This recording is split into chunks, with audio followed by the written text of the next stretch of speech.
I welcome all the registered students in the course of Fundamental of Computational Biology. In previous lecture, you have been gone through the topic modeling of respiration at cellular level. The topic that we will cover in today's lecture is application of fluid mechanics principles in biology. Myself, Dr. Kush Kumar Nayak, Assistant Professor, Amity Institute of Biotechnology, Amity University, Chhattisgarh. In the present lecture, we will cover the following contents. We will start with introduction, then we will move into the fundamentals of fluid mechanics. We will see biological fluids, blood flow in vessels, fluid mechanics in blood flow. We will also check the fluid mechanics in respiration system and then see fluid mechanics in lymphatic systems. Fluid mechanics in cardiovascular system also will discuss, and finally, we go through the conclusion. Today, we are dividing into the fascinating world where two seemingly different subjects, fluid mechanics and biology, come together in a beautiful dance of science. You might be wondering, what does the flow of liquid have to do with the study of living organisms? Well, that's exactly that we are going to explore in this presentation. Let's start with the basics. What is fluid mechanics? In simple terms, it is study of how fluid move and behave. Think about water flowing in a river, air in atmosphere, or even the blood in your veins. These all are example of fluid in motion. Now, why should we care about fluid mechanics in the world of biology? Well, it turns out the understanding how fluid work is crucial to understanding many biological processes. Imagine if our blood did not flow properly through our veins, or if our lungs could not move air efficiently, our bodies would not function properly. That is why fluid mechanics is so important in biology. Let us understand some basics of fluid mechanics. Fluid mechanics is a branch of engineering science that applies physical principles and mathematics to analysis of liquid and gases in the movement. Its application in the biology world is broad, as fluid mechanics principles are behind almost all biological processes that involves liquid or gas displacements. This lecture will focus on how fluid mechanics principles are applied in biological sciences, it ranging from microscopic system to larger body like cardiovascular and respiratory system. Fluid mechanics principles are widely applied in biology for understanding various physiological phenomena. For example, principles of fluid dynamics have been used to explain the movement of blood as it flows through the circulatory system. The flow of blood can be more accurately modeled by using concepts such as Bernoulli's principle, Navier-Stokes equations, Paul's law, etc. In addition, fluid mechanics principle can be applied to understand the movement of air through lungs as well as the flow of lymph through the lymphatic system. Understanding these types of fluid flow is critical for the diagnosis and treatment of various medical conditions. Fluid mechanics are also used to study the movement of muscles and flow of fluid in plant as well. The fundamentals of fluid mechanics. Mechanics is a subject dealing with the condition under which a body can remain at rest or in a motion. Mechanics can be classified into two ways: solid mechanics and fluid mechanics. Fluid mechanics is that branch of science which deal with the behavior of fluid at rest as well as in motion, and the subsequent effect of fluid upon its boundaries, which may be either solid surface or interface with other fluid. Both liquid and gases are classified as a fluid. The number of fluid in engineering applications are enormous: breathing, blood flow, swimming, pumps, fans, blowers, turbines, ships, rivers, airplanes, missiles, rockets, engines, jet, etc. Almost everything on this planet either is a fluid or move within or near fluid. The field of fluid mechanics has been divided into three branches. It is fluid statics, fluid kinematics and fluid dynamics. Fluid statics is concerned with the behavior of a fluid at rest. Fluid kinematics deal with the motion of fluid without reference to force that caused the motion. And fluid dynamics involves the study of fluid motion as consequence of forces that causes the motion. The central concept of fluid mechanics is the conversion of mass and conversion of energy. This means that the energy and mass in a system must remain constant through time. This concept applies to all aspects of a biological process, from the flow of air in the lung to the movement of blood through the circulatory system. By interpreting velocity, pressure and other variables in this framework, scientists are able to understand how this system function and how they are affected by various forces. Two methods that are commonly used to analyze fluid mechanical bioprocess. The first is particle method, which is used to calculate how particles move through a system according to their mass and momentum. The second is continuum theorem, which is used to analyze how a continuous or semi-continuous system of particles behave. Let us understand this term. Definition of fluid. From the point of view of fluid mechanics, all matter consists of only two states, fluid and solid. Solid can resist a shear stress by static deformation, a fluid cannot. Any shear stress applied to a fluid, no matter how small, will result in motion of that fluid. The fluid move and deform continuously as long as shear stress is applied.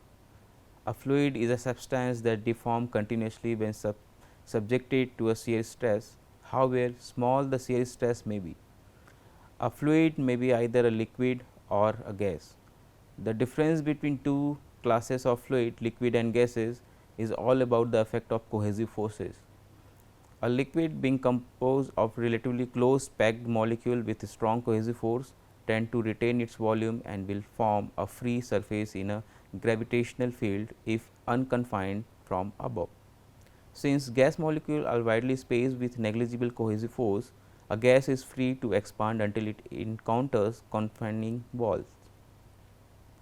A gas has no definite volume, and when left to itself without confinement, a gas forms an atmosphere which is essentially hydrostatic. The concept of continuum. The fluid flow analysis can be attempted from two different viewpoints. One approach, popularly known as a microscopic, stems from molecular point of view. It relies on the consideration that fluid essentially comprises of molecules, the motion of which is characterized by the law of dynamics. The behavior of the fluid then can be described by summing up the properties of a molecule flowing statistical approach. The other approaches is the microscopic, where the gross behavior is considered rather than an individual molecules. The macroscopic approach treats the fluid as a continuous, and the variation of the property values of the individual molecule are not reflected. This approach gives the concept of continuum, where fluid can be treated as a continuous medium, disregarding the discontinuity in the microscopic entities. In the continuum approach, at each point of the continuous fluid, there is a unique value of the field variable like pressure, velocity and density. This continuous matter flow the conservation law of mass. This continuous matter follow the conservation law of mass, momentum and energy. This law can be derived using a set of differential equations. In most of the engineering applications, the concept of continuum yield very good result and hence accepted very well.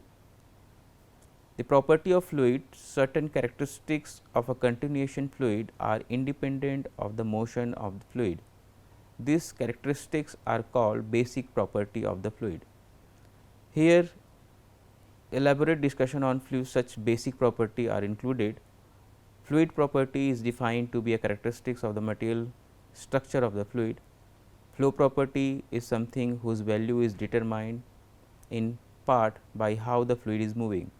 The color of a fluid is purely fluid property, while the velocity of fluid is purely a flow property. The density pressure, temperature, viscosity, etc. are actually flow properties whose precise value depend on the nature of the fluid and type of flow. Let us discuss some of the feature. Density. The density of fluid is a mass per unit volume. If a fluid element enclosed a point has a volume del V and mass del m, then density at the point is written by the equation given in the slide, where del V is the smallest element volume over which the continuum hypothesis is valid. The dimension of density is ml the power minus 3 and the unit of density is, in SI system, it is kilogram per cubic meter. The density of liquid may be considered as a constant, while that of gases changes with the variation of pressure and temperature. The density of most gases is proportional to pressure and inversely proportional to temperature. The variation of density of liquid with pressure is usually negligible. Second property is the specific weight. The specific weight is the weight of fluid per unit volume. The specific weight have a dimensional value is m l the power minus 2 t power minus 2 and the unit of specific weight in SI system is Newton per cubic meter. Third property is specific volume. The specific volume of fluid is a volume occupied by the unit mass of fluid. The dimension of specific volume is given by L power 3 t power minus 1 and the unit of specific volume in SI system is cubic meter per kg. Specific volume is a reciprocal of a density. Fourth property, specific gravity, it is also known as a relative density. The specific gravity or relative density is defined as the ratio of density of some standard reference fluid at a specific temperature and pressure. The standard fluid is water for liquid and is air for gases.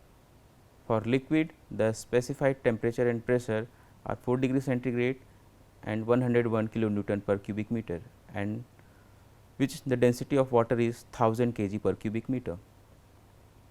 Specific gravity is a dimensionless parameter.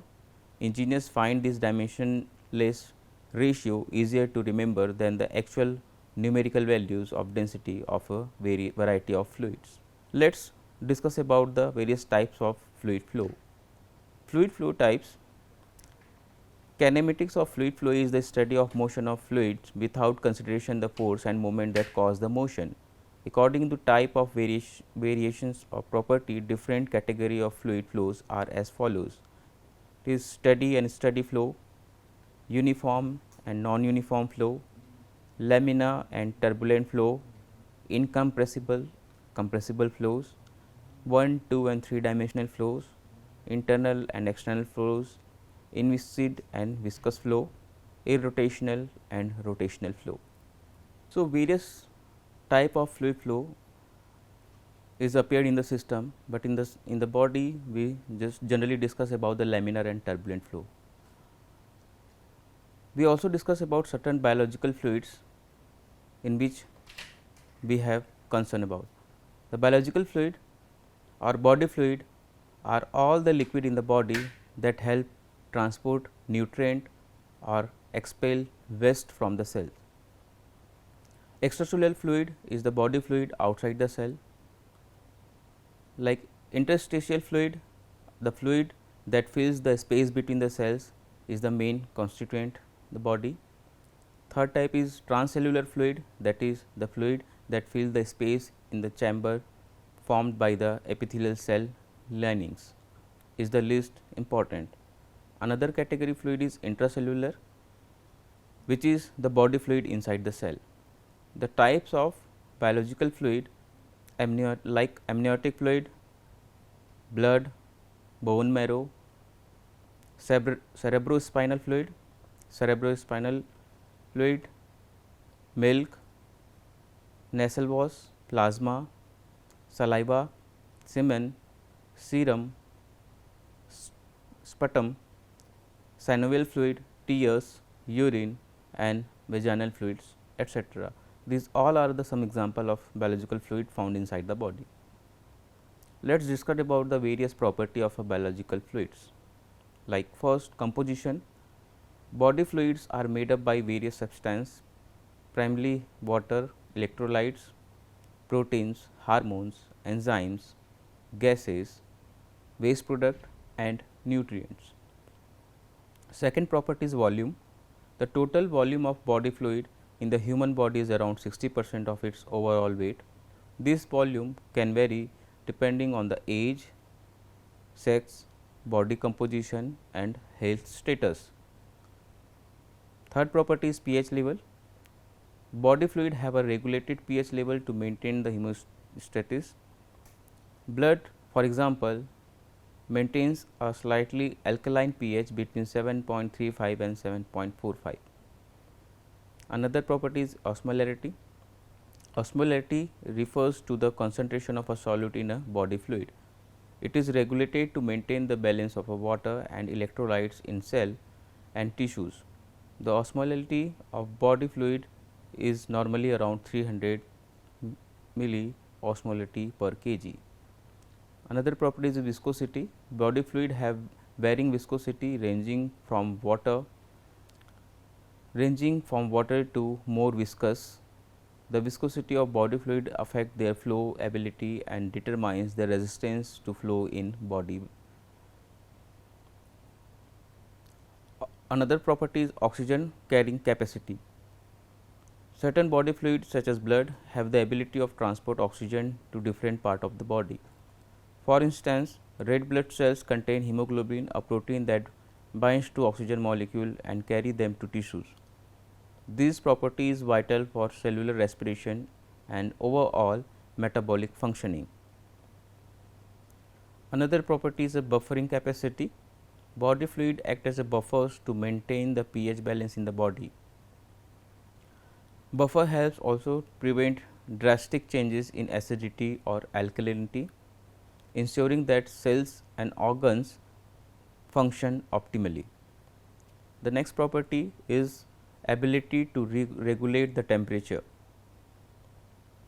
Body fluid, particularly blood and sweat, play a crucial role in regulating body temperature. Blood helps distribute heat generated by the metabolic process, while sweat assists in cooling the body through evaporation. The next property is lubrication and cushioning.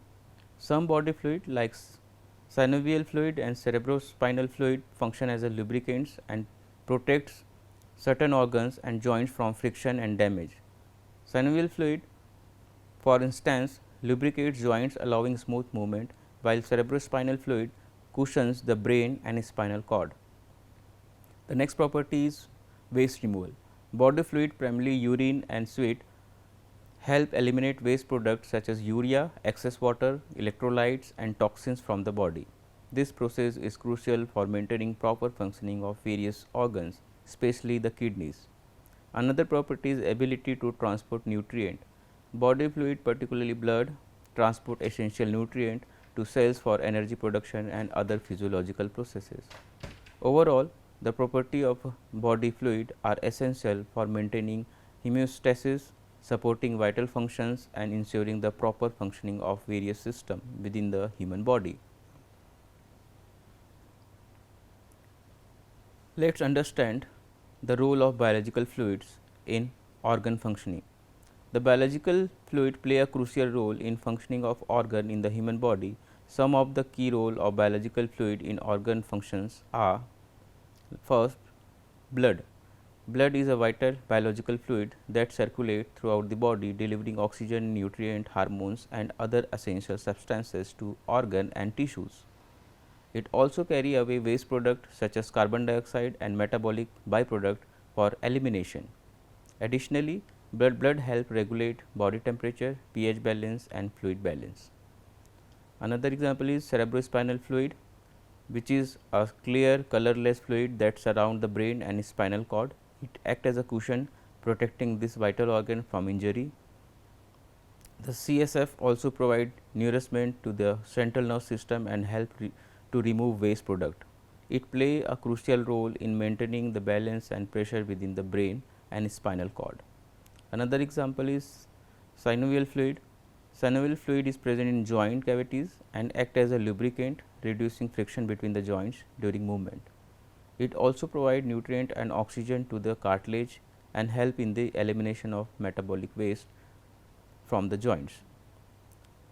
Another example is gastric fluid. Gastric fluid, commonly known as stomach acid, which is play crucial role in digestive process. It helps break down food and aid in absorption of nutrient. Gastric fluid also act as a defense mechanism by killing harmful bacteria and microorganisms that enter in digestive tract. The next example is saliva. Saliva is a biological fluid secreted by salivary gland in the mouth. It aids in the digestion of a carbohydrate through the action of enzymes such as amylase. Saliva also helps lubricate food, facilitating swallowing, and it contains antimicrobial component that protect against the oral infections. The another example is urine, which is produced in the kidney and serve as a waste elimination system from the body. It helps remove metabolic waste product, excess water, toxins and electrolyte from the bloodstream. Urine also play a role in regulating blood pressure, maintaining fluid balance and controlling the concentration of electrolytes into the body. Another example is amniotic fluid. Amniotic fluid surrounds the fetus in the womb during pregnancy. It provides a protective cushion for developing fetus, helping to prevent physical trauma. Amniotic fluid also aid in the development of various fetal organ and muscles by allowing movement and promoting healthy growth. In summary, the different biological fluid in our body have a unique role in supporting the proper functions of organs. They facilitate nutrient delivery, waste elimination, lubrication, protection from injury and help maintain the overall balance and health of the body. Now, let us understand how blood flow in the body. It actually can be understood with the term hemodynamics. Hemodynamics is how your blood flow through your arteries and veins and the forces that affect your blood flow. Blood flow in vessels refers to the movement and circulation of blood through the network of blood vessels in human body. It is vital process that ensure delivery of oxygen, nutrient, hormones, immune cells and other essential substances to various tissues and organs, while also removing waste product and carbon dioxide. Normally, your blood flow in a laminar pattern. It flow fastest in the middle of the blood vessels where there is no friction with blood vessels walls. However, the flow is turbulent in your ventricles and in place where vessels branches off or changes in diameter. Your aorta and its branches deliver a constant flow of blood, oxygen and nutrient to your body through smaller and smaller blood vessels. Once your organ extract the oxygen, the blood then return to your heart via veins. Your heart then pump the blood to your lung to get oxygen and restart the cycle. Hemodynamic factor, they are the factors or they are the things that affect how well your blood flow. They can make it easier or harder for your blood to get your organs and tissues. Your body make constant adjustment to give your cells what they need. Hemodynamic factor include the size of blood vessels, the amount of frictions your blood must overcome to keep moving, the blood vessel expansion and contraction in response to blood pressure changes, pressure difference between how forcefully your heart pump and how much resistance your blood vessels provide, cardiac output, heart rate, how well your heart ventricles are working. Any cardiovascular condition that affect how well your blood flow affects your hemodynamics actually. Conditions that affect your hemodynamics, they include atherosclerosis, high blood pressures which is known as a hypertension, low blood pressure known as a hypotension, heart wall issues, heart failure, peripheral artery diseases, deep vein thrombosis and heart attack.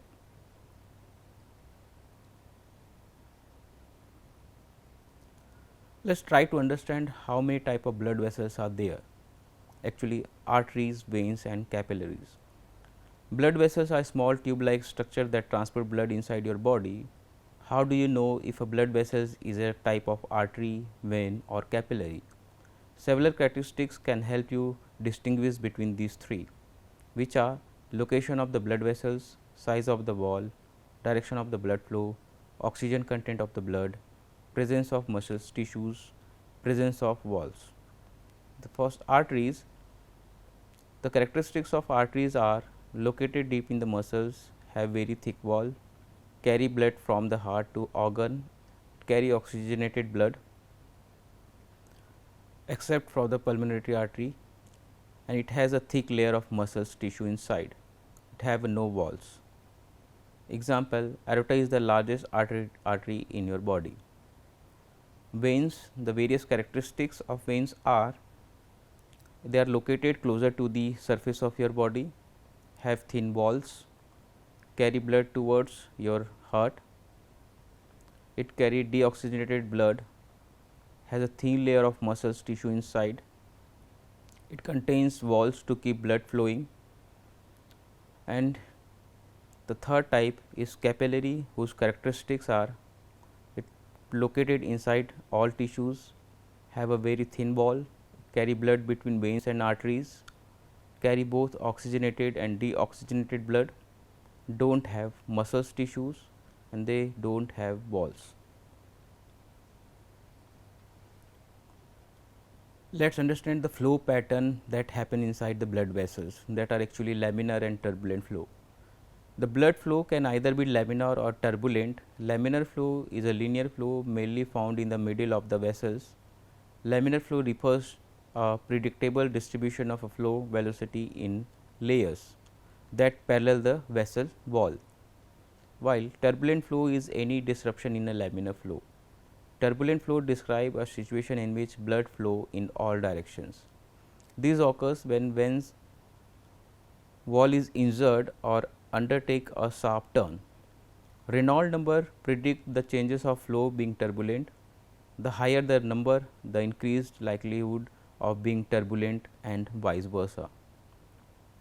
Reynolds number is proportional to density, velocity and diameter, and inversely proportional to the viscosity.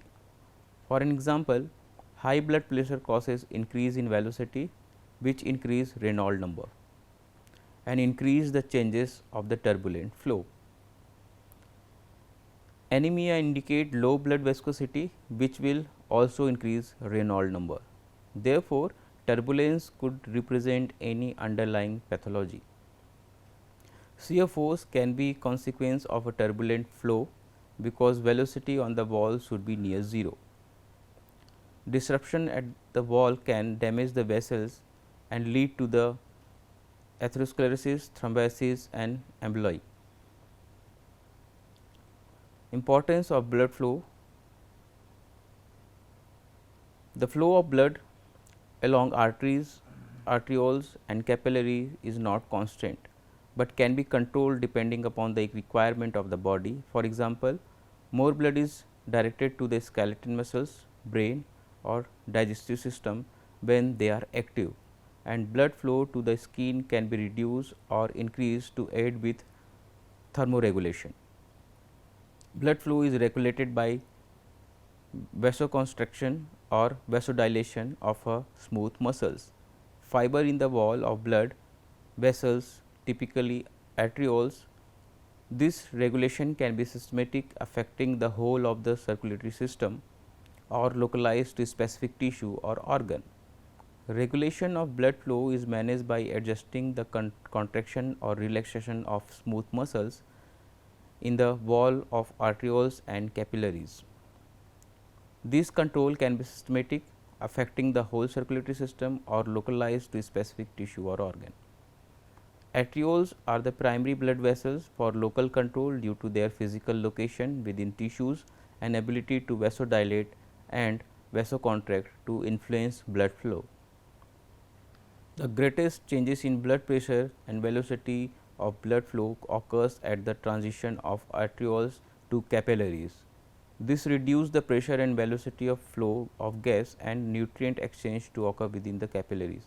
As such, arterioles are the main part of the circulatory system in which local control of blood flow occurs. Let us try to understand the fluid mechanics that happen in the respiratory system. The respiratory system is the network of organ and tissues that help you breathe. It include your airways, lungs and blood vessels. The muscles that power your lung also part of the respiratory system. These parts work together to move oxygen throughout the body and clean out waste gases like carbon dioxide. The respiratory system has many functions beside helping you inhale and exhale. It allows you to talk and to smell, warms air to match your body temperature and moisturizes it to the humidity level your body needs. It delivers oxygen to the cells in your body. It removes waste gases including CO2 from the body when you exhale. Protects your airways from harmful substances and irritants. During breathing, the body directs the flow of oxygen and nitrogen via coordinated motion of the diaphragm and lungs. In particular, during inhalation, the diaphragm muscles are used to increase the volume of lungs, leading to air intake in manner analogous to the operation of piston. During exhalation, the diaphragm muscles undergo an utmost reverse process, decreasing the volume of the lungs and pushing air back out of the body. During inhalation, the alveoli capillary rich terminals of pulmonary veins expands as well, increasing the surface area of capillary air interface in order to more effectively accept oxygen into the bloodstream. The key mechanism by which this process occurs is a gaseous diffusion, in which carbon dioxide diffuses out of the deoxygenated blood through a thin membrane, while oxygen diffuses into the blood. This process is aided by the high solubility of CO2 in blood, which is nearly 20 times that of oxygen. Fluid mechanics principles are also used to analyze and predict the flow of air through the respiratory system. Medical team use this model to understand the varying level of air velocity and turbulence, both of which are dependent on age and gender. The dynamics of repeated expansion and contraction of the alveoli during respiration are governed by the control of pressure provided by the diaphragm and elastic response of alveoli, which passively contract during exhalation without the need for active muscle stimulation. Rather, the diaphragm serves to actually modulate the pressure with the respiratory system. The lungs serves to transmit this pressure difference to the alveoli, and the alveoli respond to these pressure changes in a manner analog to the balloons. Fluid mechanics and the lymphatic system. The lymphatic system as a functional whole include several organs whose association as a system is not readily apparent. Lymphoid organ include the spleen, thymus and tonsils. In addition, a vital component in the bone marrow where white cells are manufactured. Functionally, the lymphatic vascular system run in a parallel to the blood, in that both return fluid centrally. Lymphatic vessels carries lymph, which is a largely water gathered from interstitial tissue spaces. Fluid appear in the interstitial spaces because blood capillary walls are somewhat leaky, admitting part of the aqueous component of blood along with some proteins.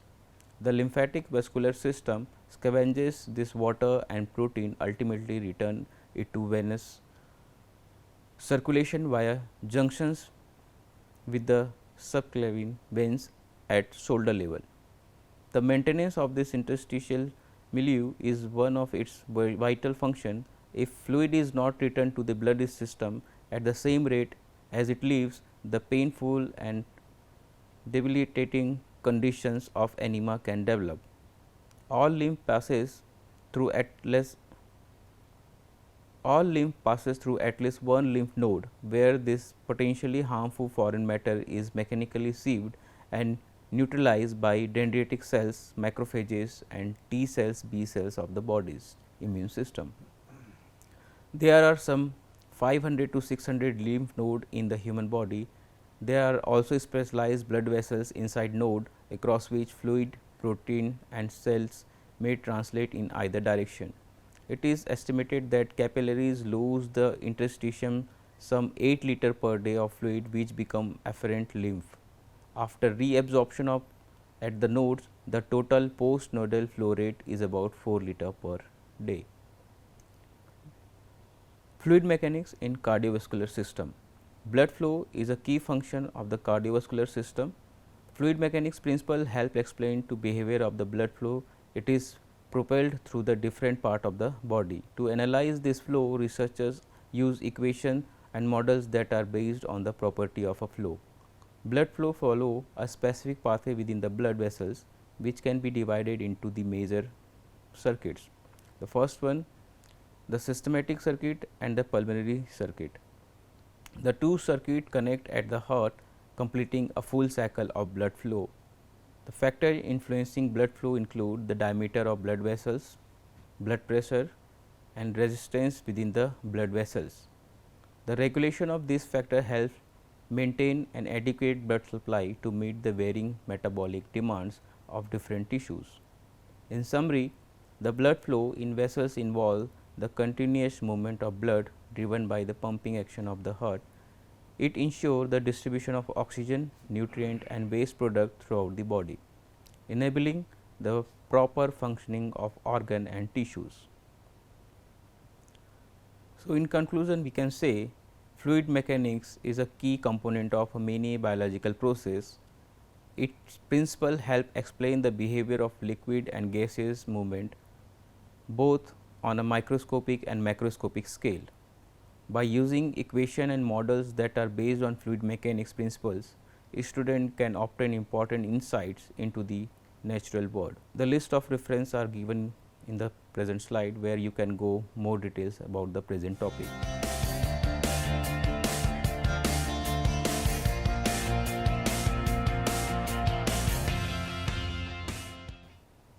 I thanks everyone for your kind attention.